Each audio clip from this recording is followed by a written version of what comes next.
to smile through trials. No, we cannot see every pitfall,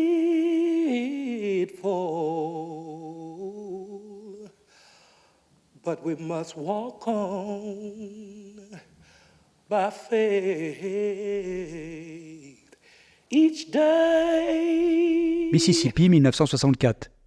3 militants des droits civiques, 2 blancs et un noir, disparaissent alors qu'ils participaient à une campagne d'inscription des électeurs afro-américains sur les listes électorales. Pour mener l'enquête, le FBI dépêche 2 agents que tout oppose, l'expérimenté et cynique Anderson et le jeune et idéaliste Ward.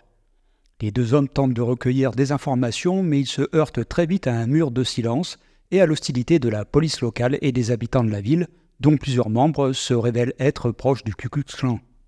Dans le même temps, l'armée est sollicitée pour essayer de localiser le véhicule dans lequel se déplaçaient les 3 militants au moment de leur disparition.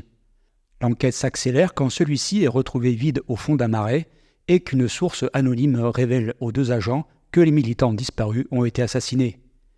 Dans un état où le Ku Klux Klan règne en maître, Ward et Anderson vont devoir mettre de côté leurs divergences et tenter de faire éclater la vérité sur ce crime au relent raciste.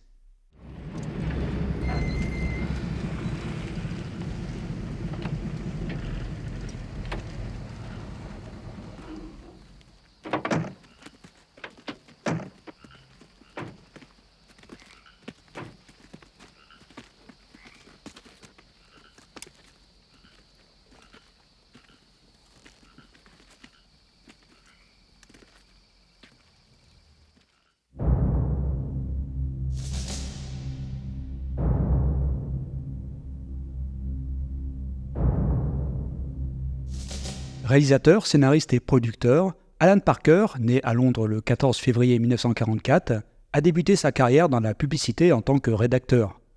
À la fin des années 60, il faisait partie d'un petit groupe de réalisateurs britanniques qui ont révolutionné la publicité mondiale. Parker a écrit et réalisé son premier long-métrage Bugsy Malone en 1975, un pastiche musical des films de gangsters des années 20 avec un casting entièrement composé d'enfants, dont la débutante Jodie Foster. Son deuxième film, qui a pris un petit coup de vieux quand même, fut le controversé Midnight Express en 1978. Parker recevra sa première nomination aux Oscars en tant que meilleur réalisateur. Suivra Fame, une célébration de la jeunesse et des arts à New York qui sera nominée 6 fois aux Oscars. En 1981, Parker adapte en long métrage l'album rock au succès phénoménal Pink Floyd The Wall, puis réalise en 1984 Birdie avec Nicolas Cage et Matthew Modine. Le film remporte le Grand Prix spécial du jury au Festival de Cannes 1985.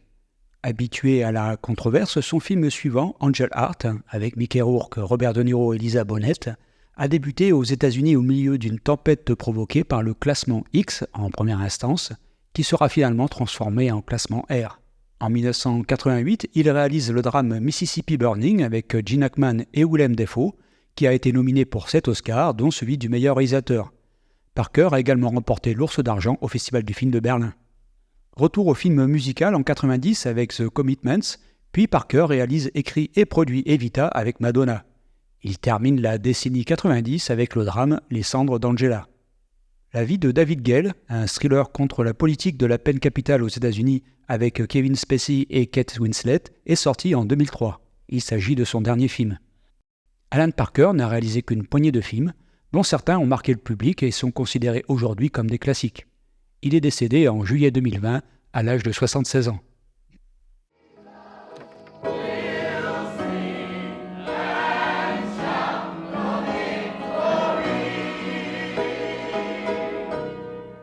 May the peace and the joy and the Holy Ghost abide with all of you for now and forever. Amen.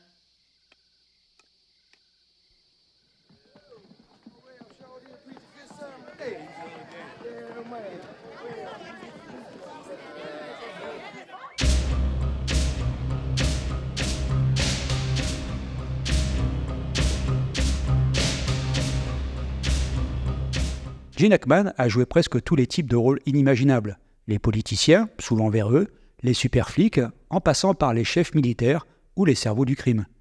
Né le 30 janvier 1930 en Californie, Ackman abandonne ses études secondaires à l'âge de 16 ans pour rejoindre le corps des Marines des États-Unis. Après avoir été libéré en 1951, il occupe divers emplois et a également étudié le journalisme et la production télévisuelle pendant un certain temps.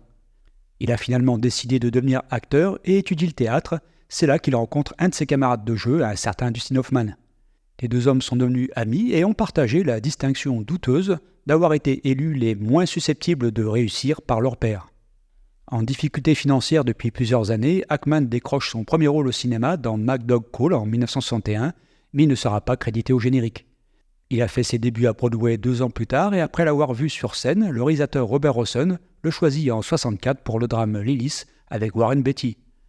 Warren Beatty a joué un rôle déterminant dans la grande percée de la carrière de Gene Hackman. Il l'a aidé à décrocher un rôle dans Bonnie and Clyde en 1967, dans lequel il jouait le frère de Clyde. Pour sa prestation remarquée, il obtiendra sa première nomination aux Oscars dans la catégorie meilleur acteur dans un second rôle. On le verra par la suite dans quelques films mineurs mais pas inintéressants, tels que Les Naufragés de l'espace de John Sturges, La Mutinerie de Buzz Kulik. A couple of you guys check on the front wall. Keep your eyes open, right? Rigger, I'm telling you, send to the hospital for a doctor. If anything happens to Captain Molaski, I'm going to hold every damn one of you responsible for this. Up yours. Get him out here. Hey, boy. Hey, man, it's working. Come on, let's go. Come on, let's go. Ou encore le violent, pour l'époque, Les Charognards. Mais c'est French Connection, réalisé par William Friedkin en 1971, qui a solidifié son statut de véritable star du cinéma en incarnant Popeye Doyle, qui lui vaudra l'Oscar du meilleur acteur. Après le succès de French Connection, Gene Hackman s'est lancé dans une variété de films. L'aventure du Poséidon de Ronald Neame, L'épouvantail de Cherry Chatsberg, où il donne la réplique à Al Pacino, Conversation secrète de Francis Ford Coppola, dans le rôle d'un expert en surveillance qui se retrouve impliqué dans l'un de ses projets. En 1975, Hackman revient sous les traits de Popeye Doyle dans la très honorable suite de French Connection. Monsieur Doyle, on m'a demandé de vous donner un coup de main. On me donne des ordres, je les exécute. Mais naturellement, j'ai voulu savoir qui vous étiez. Maintenant, je sais. Après cette belle prise, tout a disparu. J'ai lu dans les journaux que quelqu'un avait volé votre héroïne, comme par hasard dans les locaux de la police. La popularité de l'acteur est au plus haut grâce à son interprétation génialissime de Lex Luthor dans le Superman de Richard Donner, rôle qu'il reprendra dans Superman 2 et Superman 4 de Triste Mémoire. En 1983, il incarne un colonel à la retraite qui se rend au Vietnam pour retrouver son fils dans Retour vers l'enfer de Ted Kotcheff, réalisateur du premier Rambo. La même année, on le verra dans un grand film un peu oublié, Under Fire, de Roger Spottiswoode. Hackman a continué à explorer différents genres et types de personnages pendant le reste de la décennie. Avec le grand défi, il aborde le rôle d'un nouvel entraîneur qui mène une équipe de basketball d'une petite ville à la victoire, puis incarne un sinistre secrétaire à la défense dans le haletant et surprenant thriller Sens unique de Roger Donaldson, avec dans le rôle titre Kevin Costner. Autre performance remarquable dans Mississippi Burning, qui lui vaut une nomination aux Oscars comme meilleur acteur. C'est peu de temps après le tournage que l'acteur a ressenti des douleurs thoraciques et a subi une angioplastie. Il envisage à un moment de prendre sa retraite mais finira par revenir à son métier. En 1992, Hackman remporte l'Oscar du meilleur acteur dans un second rôle, et quel rôle, pour le chef-d'œuvre d'Eastwood, Impitoyable. En 1995, Hackman incarne le capitaine chevronné d'un sous-marin de combat face au lieutenant interprété par Denzel Washington dans le palpitant USS Alabama de Tony Scott, puis la même année partage l'affiche avec Sharon Stone, Russell Crowe et Leonardo DiCaprio dans le western Mort vif de Sam Raimi. Il tournera beaucoup moins dans les années 2000, et on peut juste noter ses performances dans Braquage de David Mamet, La famille Tannenbaum de Wes Anderson, Le maître du jeu en 2003 où il jouera pour la première fois avec son vieil ami Dustin Hoffman. Sorti en 2004, Bienvenue à Mooseport sera le dernier film d'Hackman. Lors de sa promotion, la star a déclaré qu'il n'avait pas d'autres projets de film en préparation, ajoutant que sa carrière cinématographique était probablement terminée. En effet, il mettra fin à celle-ci pour entamer une seconde carrière florissante de romancier. Gene Hackman est sans l'ombre d'une hésitation l'un des plus charismatiques et des plus grands acteurs du cinéma américain. Il a pris sa retraite il y a bien longtemps, mais quel dommage car il aurait pu encore nous offrir de magnifiques performances. One time we were driving down the road and we passed Monroe's place and we saw it was empty. He just packed up and left, I guess, gone up north or something. I looked over at my daddy's face, and I knew he'd done it. And he saw that I knew. He was ashamed. I guess he was ashamed. Willem Dafoe est un acteur américain surtout connu pour avoir incarné des personnages sombres et non conventionnels. Né William James Dafoe le 22 juillet 1955 dans le Wisconsin, son père était médecin et il était entouré de 5 sœurs et d'un frère. À l'âge de 17 ans, il s'inscrit à l'université pour étudier l'art dramatique avant de rejoindre une compagnie de théâtre expérimentale. Sa carrière au cinéma débute en 1980 avec un rôle mineur dans La Porte du Paradis de Michael Cimino, mais il ne sera pas crédité au générique, puis fera une toute petite apparition dans le premier film de Tony Scott, Les Prédateurs, en 1983, et décroche son premier rôle significatif dans Les Rues de Feu de Walter Hill. C'est en interprétant le faussaire Rick Master dans Police fédérale Los Angeles de William Friedkin qu'il se fera remarquer pour ses talents d'acteur. Un personnage de méchant brutal et pervers, mais qu'il joue avec beaucoup de retenue. Autre rôle marquant l'année suivante avec le film d'Oliver Stone Platoon, qui vaudra à Willem Dafoe sa première nomination aux Oscars. Suivront 2 films qui créeront la polémique, Mississippi Burning d'Alan Parker, puis La Dernière Tentation du Christ de Martin Scorsese. Oliver Stone sollicitera de nouveau l'acteur pour un second rôle dans le drame Né un 4 juillet avec Tom Cruise. What do you mean? Come on, hero, come clean. Why should I? What the fuck are you hiding? I'm not hiding nothing. You're the one that's hiding down here in Mexico. You're the one that's hiding. What are you hiding from, you whiny fuck? Don't shit me. You never killed a baby, anybody, anything, did you, Kovic? Did you? Did you? Did you? Did you? You ever look at yourself in the fucking mirror? Did you? Fuck you. You. No. You. Dans les années 90, il a joué dans de nombreux films comme Le vol de l'intrudeur de John Milius, Sailor et Lula de David Lynch, Le patient anglais d'Anthony Minghella, New Rose Hotel d'Abel Ferrara, Danger immédiat de Philip Noyce, sans oublier le très mauvais Speed 2 de Yann de Bont. Willem Dafoe tourne plus vite que son ombre, puisque dans les années 2000, il apparaît dans 3 ou 4 films par an. Je vais juste en citer quelques-uns. L'ombre du vampire d'Elias Merich. Il sera le bouffon vert dans Spider-Man, réalisé par Sam Raimi. Nymphomaniac de Lars von Trier et plus récemment dans Pauvre créature. Acteur polyvalent qui choisit ses rôles davantage en fonction de leur valeur artistique que de leur potentiel au box-office, on retrouvera Willem Dafoe au casting de la suite de Beetlejuice, toujours réalisé par Tim Burton et qui doit sortir en salle prochainement. Just read the file, Mr. Anderson. I can do without the cabaret. You don't like me much, do you, boss? Sure, I like you. I just don't share your sense of humor. Sometimes that's all you got left. How long you been to Bureau? 3 years. Right out of college, huh? No, from the Justice Department. Kennedy boy, now I see. No, I don't think you do see. Né le 23 juin 1957 à Chicago, Frances McDormand a étudié l'art dramatique et a commencé sa carrière sur les planches aux côtés de la comédienne Holly Hunter. C'est par l'intermédiaire de cette dernière qu'elle rencontre Joel et Ethan Coen en 1982 et qui lui proposeront 2 ans plus tard le rôle principal de leur premier film 100%. Collaboration fructueuse puisqu'elle épousera Joel la même année et sera à l'affiche de plusieurs autres films réalisés par les 2 frères dont Arizona Junior en 87, Miller's Crossing en 90 ou encore Fargo en 96 pour lequel elle remportera l'Oscar de la meilleure actrice. C'est quelques années plus tôt que Frances McDormand obtiendra sa première nomination aux Oscars comme meilleure actrice dans un second rôle pour Mississippi Burning. On la verra également aux côtés de Tim Robbins dans le film Shortcuts, réalisé par Robert Altman, et dans Darkman de Sam Raimi. En 2017, McDormand a de nouveau montré sa capacité à proposer des rôles décalés en jouant une mère cherchant justice pour sa fille assassinée dans le prenant Free Billboards que les distributeurs français ont bêtement traduit par les panneaux de la vengeance. How come you came up here out of nowhere looking so pretty? You ain't trying to make me believe in reincarnation or something, are you? 'Cause you're pretty, but you ain't her. She got killed. Now she's dead forever. I do thank you for coming, though. Elle remportera un 2e Oscar mérité pour son incroyable performance, puis un 3e en 2020 pour Nomadland, que je n'ai pas vu. Frances McDormand est une comédienne atypique, privilégiant des rôles de femmes solitaires, fortes et déterminées, une des rares actrices à avoir obtenu 3 Oscars dans une des catégories les plus convoitées. How long you lived here? I was born here.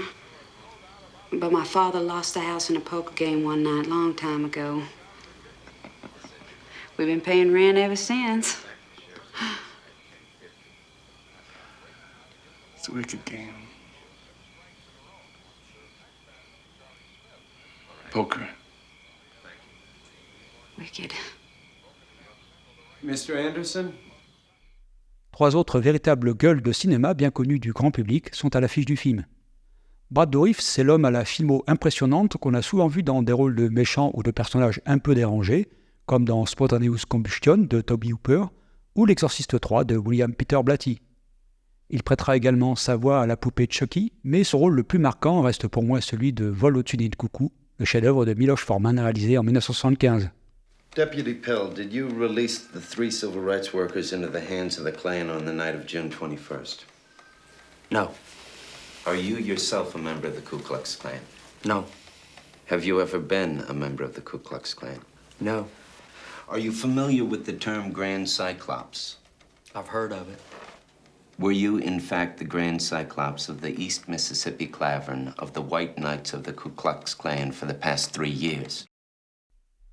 Même s'il a fait une petite apparition dans Apocalypse Now, R. Lee Ermey s'est surtout fait connaître avec son personnage de sergent instructeur dans Full Metal Jacket de Kubrick, puis on le retrouvera quelques années plus tard en capitaine de police dans Seven, ainsi que dans Fantôme contre Fantôme, où il reprendra son rôle de sergent instructeur en mode fantôme le temps d'une scène.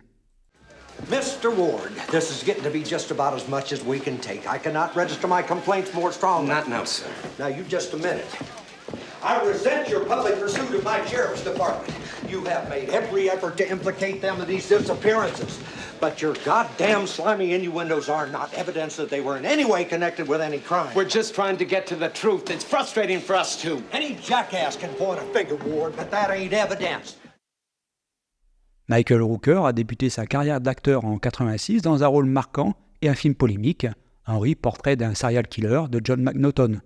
Après Mississippi Burning, il apparaîtra dans JFK d'Oliver Stone, Cliffhanger de Rennie Harlin, Bone Collector de Philip Noyce et plus récemment dans les 3 films de la saga Les Gardiens de la Galaxie. I don't give 2 shits whose side you're Mr. Hoover's on, boy. All I know is we got 5,000 niggers in this county who ain't registered a vote yet. And as far as I'm concerned, they never will. So you can tell your stiff suits up there in Washington, D.C. that they ain't gonna change us one bit. Unless it's over my dead body. Or a lot of dead niggers.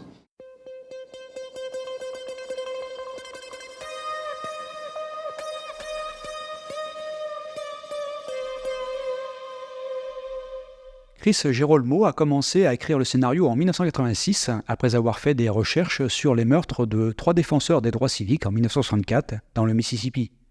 Gerolmo envisageait à l'origine le film comme une parabole politique mettant en vedette William Hurt et Clint Eastwood. À la recherche d'un producteur, il apporte le scénario à Frédéric Zolo, qui venait de produire un film déjà écrit par Gerolmo. Les 2 hommes proposent le projet à la société Orion Pictures, plutôt réputée pour laisser carte blanche au réalisateur, et qui accepte de le financer à hauteur de 15 millions de dollars. Orion, c'est la société qui a produit ou distribué un certain nombre de classiques tels que Amadeus, Platoon, Terminator, Robocop, Danse avec les loups, ou encore Le Silence des agneaux.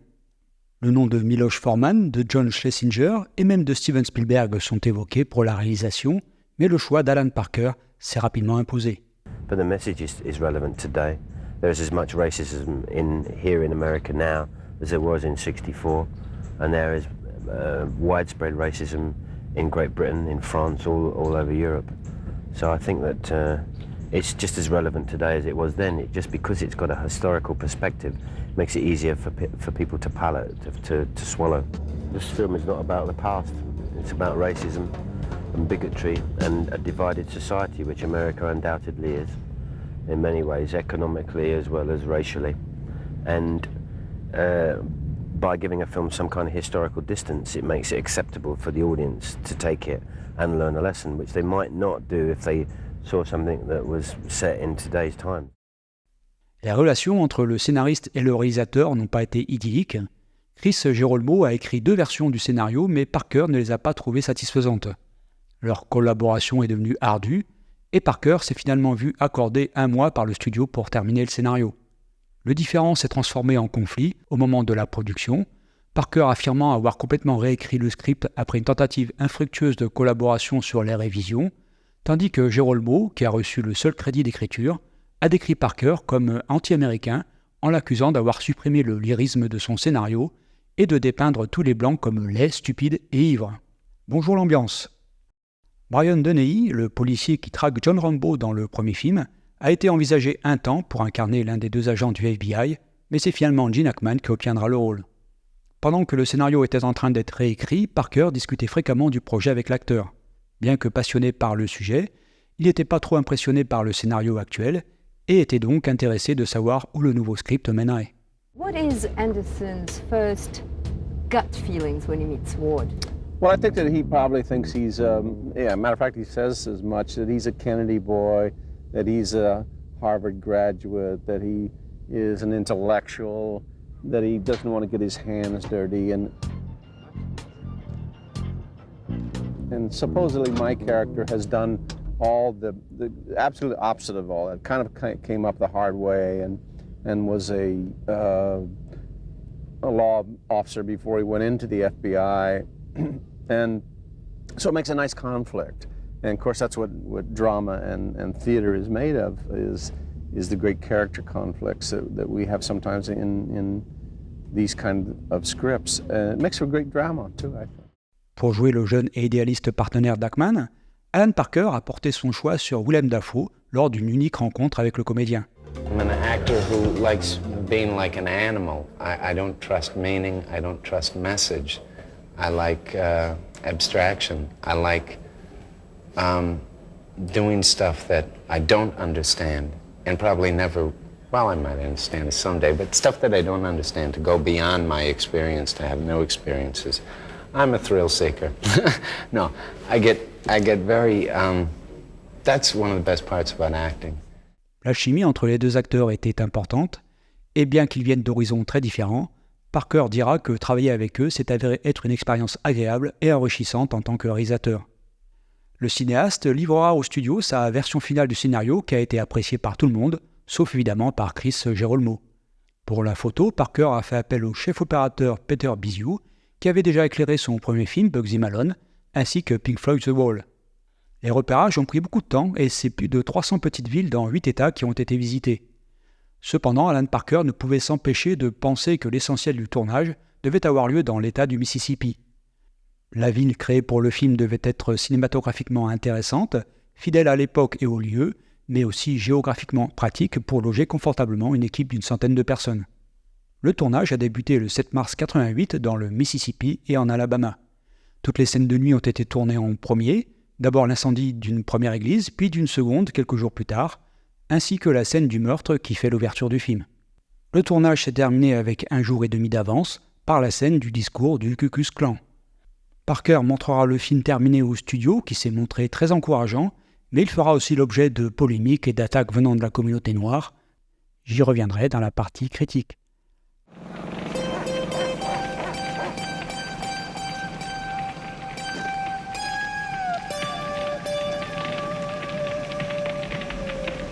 Now you know what you're getting into. I'm going to call Washington. I need more agents. Would it make any difference if I told you that's exactly the wrong thing to do? No.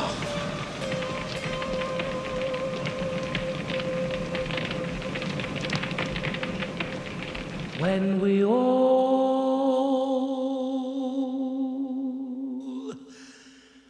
get to heaven.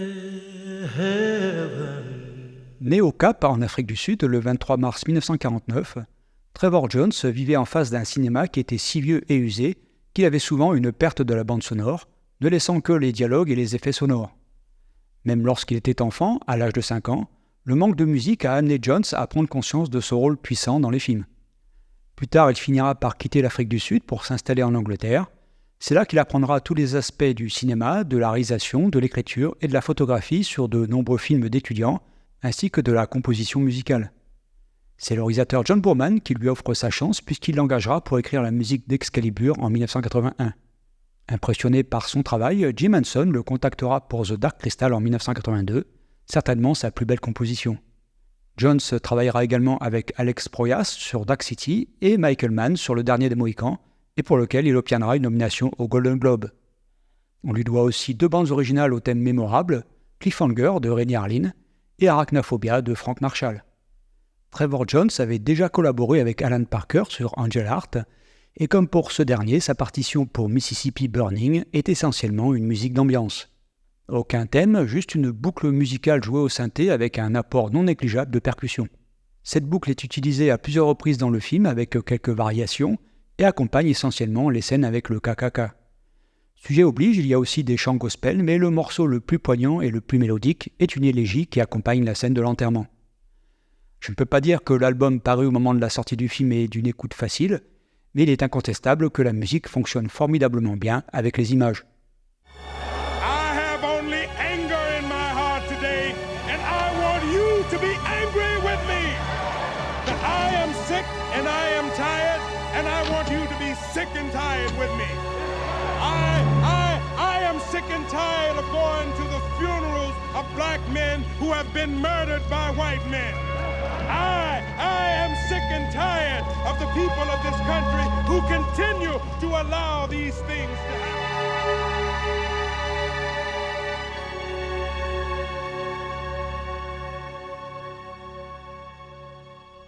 Le distributeur français a fait le choix de ne pas reprendre l'affiche américaine qui met en avant les 2 acteurs principaux et a préféré marquer les esprits en montrant juste 2 yeux derrière le tristement célèbre masque porté par les membres du Ku Klux Klan. L'affiche espagnole et grecque sont identiques et restent dans l'esprit de l'affiche US, en ajoutant juste derrière les acteurs une image choc tirée du film. Et ce sera la même chose pour l'affiche japonaise. Quant à l'affiche polonaise, pour une fois, elle s'accorde plutôt bien avec le sujet du film, mais quelle idée d'avoir tout renversé. Enfin, l'allemande montre uniquement une image de la croix en feu. Bref, il y a une certaine cohérence entre toutes ces affiches, et je dirais que la française est quand même la plus flippante.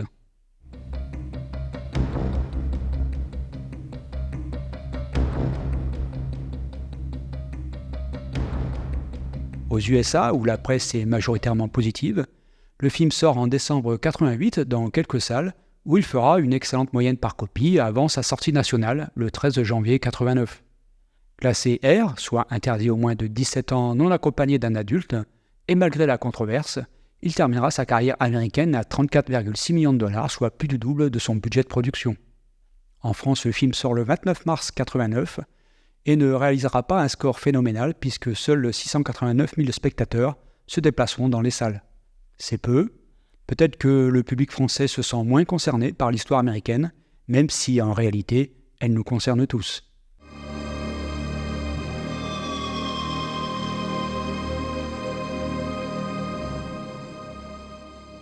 Monsieur Anderson! Allez vous faire foutre! Je vous dis d'arrêter, je ne plaisante pas.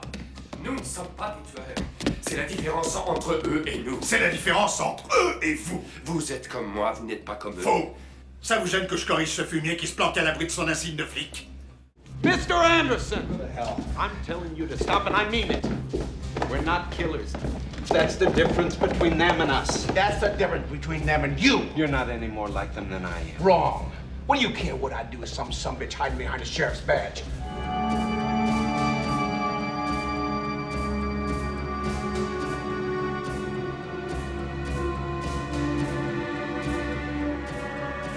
C'est en 1866, au lendemain de la guerre de sécession, qu'est né le Ku Klux Klan, groupe terroriste qui s'est immédiatement assigné comme objectif la lutte contre les Noirs, alors que l'abolition de l'esclavage venait d'être inscrite dans la Constitution américaine après la victoire des États du Nord sur ceux des États esclavagistes du Sud.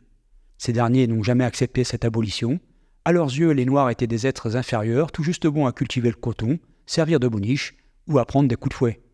Évidemment, nous sommes très loin de la vision romanesque de l'esclavage vue dans un certain nombre de films américains sortis au début du siècle dernier, comme Autant n'emporte le vent. Les Afro-Américains ont payé très cher leur droit à l'égalité et à leur liberté. Alan Parker ne raconte qu'un épisode de cette triste histoire de l'Amérique, mais il le fait avec force et intelligence, malgré les réactions négatives en raison de sa représentation des hommes blancs comme des héros qui se sont battus pour les Afro-Américains. De son côté, l'Association nationale pour l'avancement des personnes de couleur accusait Mississippi Burning de dépeindre les Afro-Américains comme intimidés, soumis et impassibles, tout en glorifiant les agents blancs du FBI. L'acteur Danny Glover s'est également prononcé publiquement contre le film, déclarant qu'il n'avait pas réussi à montrer les courageux Afro-Américains qui se sont opposés aux hommes du clan. Non, tous les Noirs américains n'étaient pas soumis et passifs face au Ku Klux Klan, mais beaucoup d'entre eux vivaient dans la peur, et le film montre très bien cet aspect des choses. Bien que Mississippi Burning dépeigne de nombreux actes épouvantables de violence raciste, son récit se concentre surtout sur ce que la politique raciale signifiait pour les Blancs. Pour des raisons juridiques, le film ne mentionne pas les noms des 3 défenseurs des droits civiques qui ont été assassinés. Ces hommes faisaient partie d'une initiative appelée Freedom Summer, visant à inscrire les Noirs du Sud sur les listes électorales. La production a également modifié les noms des membres du clan et les lieux où les événements se sont déroulés.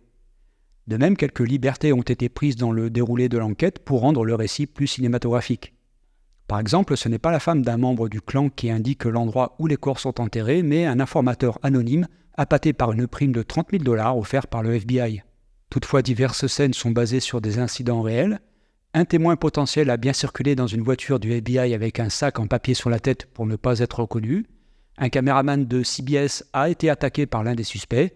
Les accusés ont été acquittés pour un détail technique scandaleux lors de leur première mise en accusation, et le film tire son titre du nom du dossier du FBI sur l'affaire.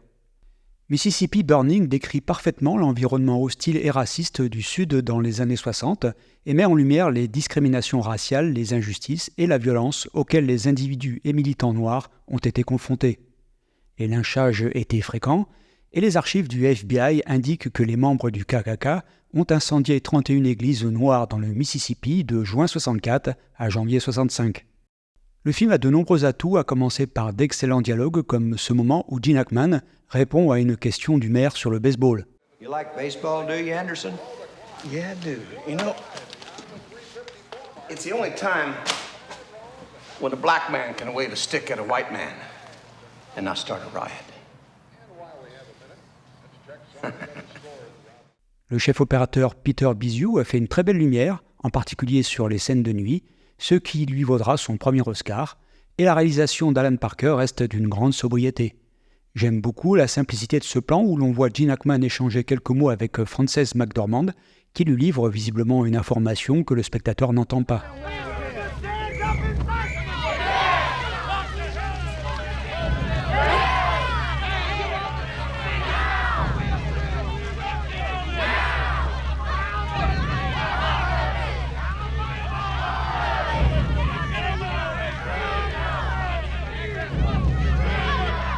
Côté casting, rien à dire, c'est du bonheur à tous les niveaux.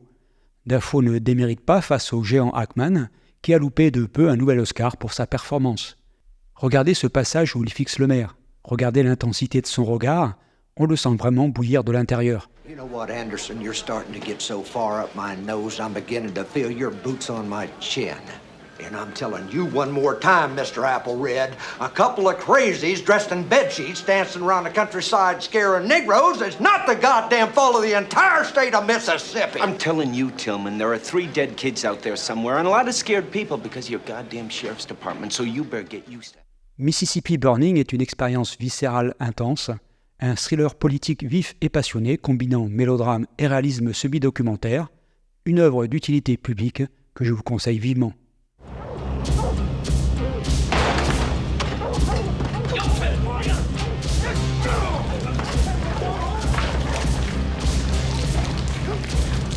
Get the fuck out of here now! Go!